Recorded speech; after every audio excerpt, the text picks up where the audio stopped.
రెడ్డి. ముందుగా ఈ తిరుప్పావ 20వ పాత్రం చెప్పుకునే ముందు నాకు అవకాశం ఇచ్చిన ఈ దేవస్థానానికి నిర్వాహకులైన మా అమ్మమ్మ తాతయ్య శ్రీ ఈదుపల్లి దశరథ రామారావు ఇంకా రేణుకాదేవి గారికి నా నమస్కారాలు.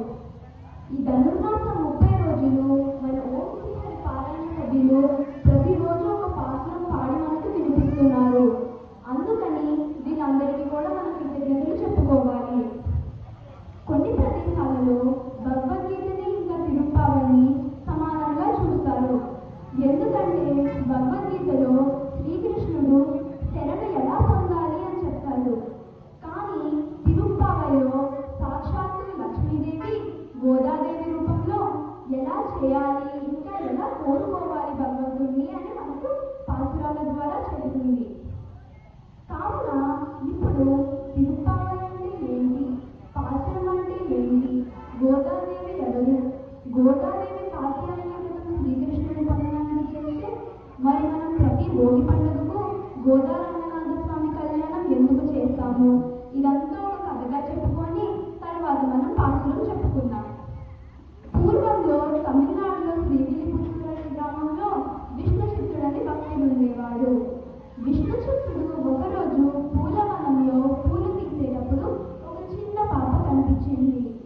ఆ పాపను సాక్షాత్తు భగవంతుడి ప్రసాదంగా భావించి అల్లారి ముద్దుగా పెంచుకున్నాడు.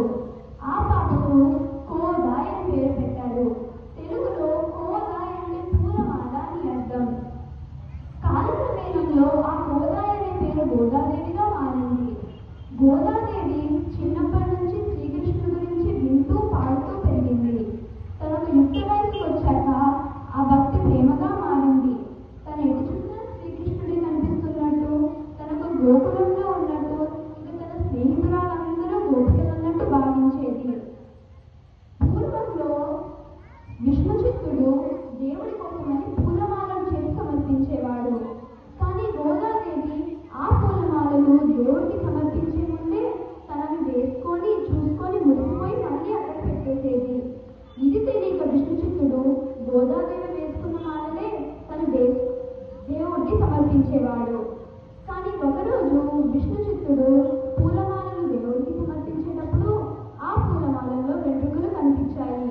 ఈ వెంట్రుకలు ఎవరివా అని ఆలోచించాడు. ఆ మరుసటి రోజే గోదాదేవి ఇలా పూలమాలను వేసుకోవడం చూసి అయ్యయ్యో ఎంత అపచార్యం జరిగిపోయింది అని చాలా బాధపడ్డాడు.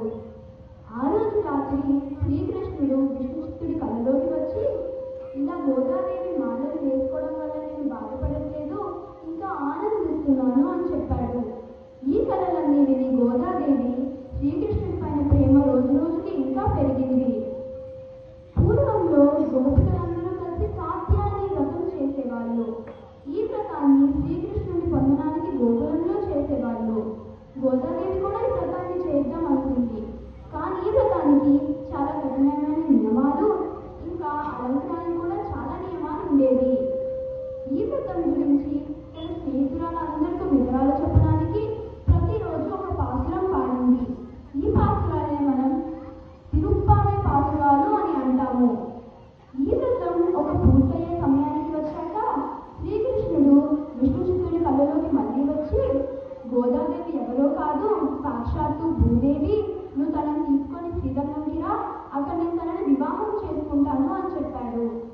ఆ మరుసటి రోజే విష్ణుచిత్తుడు శ్రీవిల్లిపుత్తూరులో ఉన్న జనంలందరినీ తీసుకొని శ్రీరంగంకి వెళ్ళాడు. అక్కడ అందరూ చూస్తున్నప్పుడే గోదాదేవి రంగనాథ స్వామిలోకి ఐక్యం అయిపోయింది. ఇదంతా భోగి పండుగ రోజు జరిగింది కాబట్టి మనం ప్రతి భోగి పండుగకు గోదారం